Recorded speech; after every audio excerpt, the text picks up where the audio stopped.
Oh dear, it's not a very good time to be Emma Watson, is it? From child actor to indie darling to big budget star, and finally to whiny, controversial and divisive activist, increasingly disconnected from reality and now publicly ridiculed by one of the biggest names in modern culture in what may go down as the most savage dressing down in history. Ever since she exploded onto the big screen with the Harry Potter franchise, her acting has carried her to the very cusp of A-level stardom before it all came to a shuddering halt in one of the most baffling acts of career self-sabotage outside of Rachel Zegler. It's Hollywood, baby. A woman who pinned her reputation, her public image, and her entire worldview on whatever happened to be most popular at the time, never considering that the cultural winds might change and what's popular today might not be popular tomorrow. So saddle up, dear viewer, grab your wizarding wands and whatever other stupid shit they use in Harry Potter, and let us examine the crash and burn of Emma Watson.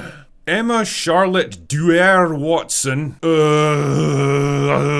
was born in Paris, France in 1990 to a pair of wealthy lawyers. So naturally she grew up with all the benefits of having wealthy parents, private schooling, tuition, multiple homes and access to any clubs and interests she wanted to pursue, one of which turned out to be acting. Fuck me, she basically is Hermione Granger. Anyway, by 1999 a series of books about a boy wizard were turning out to be pretty popular, and work soon began on adapting them into a movie franchise. For this, they needed a bunch of child actors to play the three leads, including Hermione. Their searching soon led them to the Oxford Acting School where Watson was studying, and after no fewer than 8 auditions, she was finally cast in the role. And well, all I can say about her early performances is, you can tell that she was a theatre kid, that's for fucking sure. I'm Hermione Granger. And you are? Piss taken aside though, for a 10-year-old that had never acted in a movie before, I guess she was fine. Daniel Radcliffe was way better though. Anyway, you don't need me to tell you that the Harry Potter movies would go on to become a global phenomenon over the next several years, keeping Watson and her co-stars so busy that she literally didn't act in anything else until 2007, when she appeared in the TV movie Ballet Shoes, a film that landed mixed reviews and didn't do a whole lot for her career. In public, the Harry Potter series was going from strength to strength, but behind the scenes, the cracks were starting to show. Watson and the others were burned out by the constant demands of filming and promotional tours, and when it came time to renegotiate her contract after the Goblet of Fire, she seriously considered leaving the franchise altogether. Still, she was eventually convinced to sign on again. It's amazing what a multi-million-dollar paycheck can do for a girl, isn't it? And by 2011, the series came to a close with Deathly Hallows Part 2. For the first time in more than a decade, Watson was on her own. She'd basically grown up with Harry Potter, she'd never had a normal childhood or lived a normal life, and she likely never would. Keep that one in mind because it'll be important later. The question now was how to escape the long shadow of Hermione Granger and forge a career of her own. Her first few outings were mostly low-budget indie movies, everything from biopics like My Week with Marilyn to romantic dramas like The Perks of Being a Wallflower, and even heist movies like Bling Ring. None of them were big hits, but they did at least prove that she could be more than a mildly annoying bookworm with crappy hair.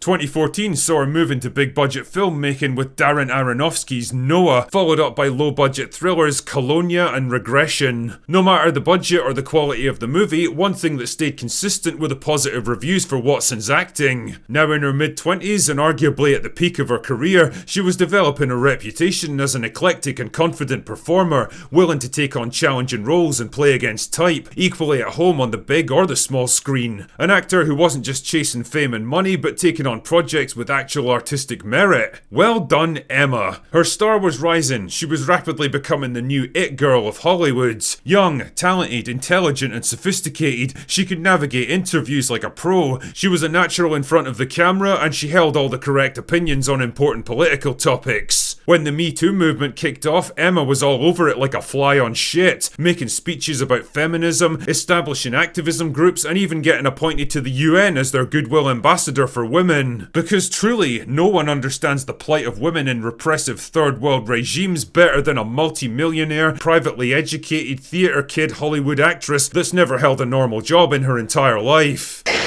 Really? but more on that later. Pretty soon, Watson wasn't content just to make speeches in front of rooms full of elderly politicians who probably wished they were literally anywhere else. She was bringing her activism directly into the movies she starred in. The live-action Beauty and the Beast was rewritten at her request to make Belle into an inventor and engineer because... girls get it done. Her political worldview could best be described as, I support current thing, also known as the Mark Ruffalo technique.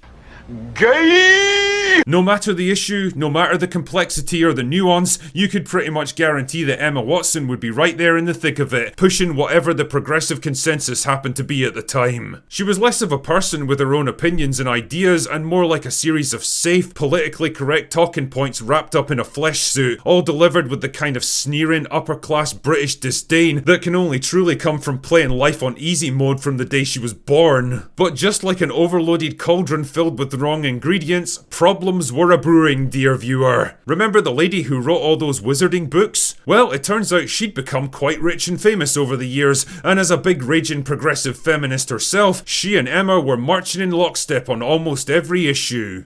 All except one. It turns out that the Wizarding Lady had a few issues with the T part of LGBT and began voicing her concerns with increasing volume. And the reaction from the other side was, well, how can I put this?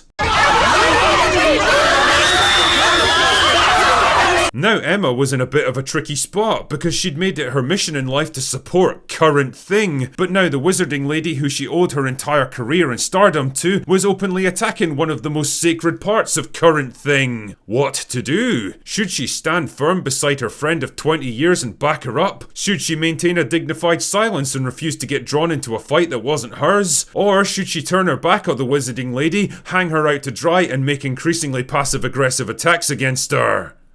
I think you can guess which one she chose. And the thing is, that all worked great when Emma seemed to be on the side of current thing and the Wizarding Lady definitely wasn't. The problem with current thing though is that eventually it tends to change, and by 2025 the cultural winds had shifted dramatically. Public opinion on the issue was changing, and suddenly the Wizarding Lady wasn't seen as the evil witch who had to be defeated anymore. Now people were beginning to actually listen and even openly support her, and it began to occur to Emma that she might have backed the wrong horse on this one.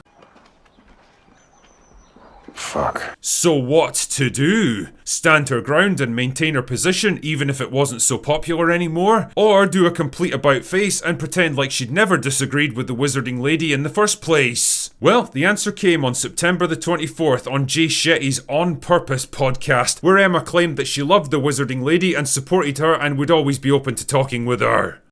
Bullshit! Oh, really? That's interesting coming from someone who spent half a decade publicly shitting on her. Now, if you were feeling forgiving, you could probably write this whole thing off as a slightly cowardly but very pragmatic decision by someone who senses the political sands moving beneath her and doesn't want to get pulled down by them. And that might have been all she wrote, except this particular interview came to the attention of the Wizarding Lady, who until now had stayed pretty quiet on the topic of young Emma. Not anymore, as it turned out, when she decided to deliver the mother of all dressing downs a couple of days later in a very lengthy Twitter post calling out Watson as a spineless grifter, a shameless opportunist, a fair weather friend, and a spoiled privileged brat that had never worked a day in her life and was only trying to cozy up to her again because it was politically safe now.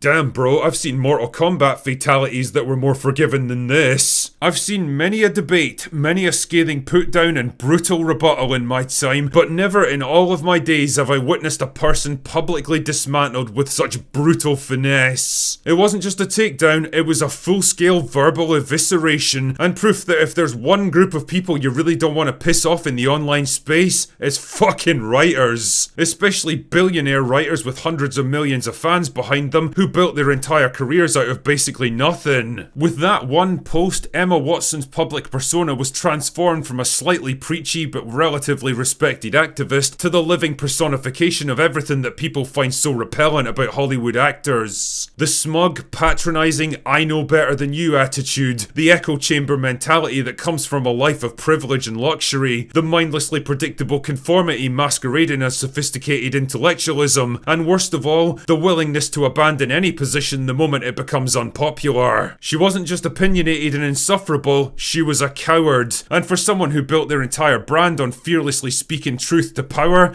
well, that was the most damaging revelation of all.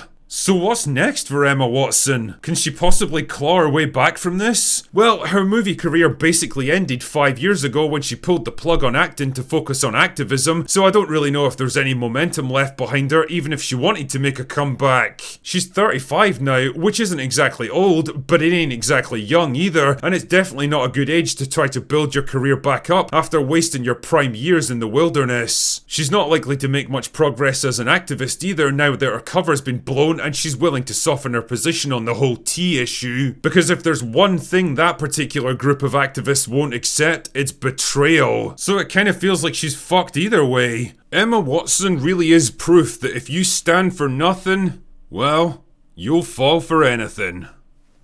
Anyway, that's all I've got for today.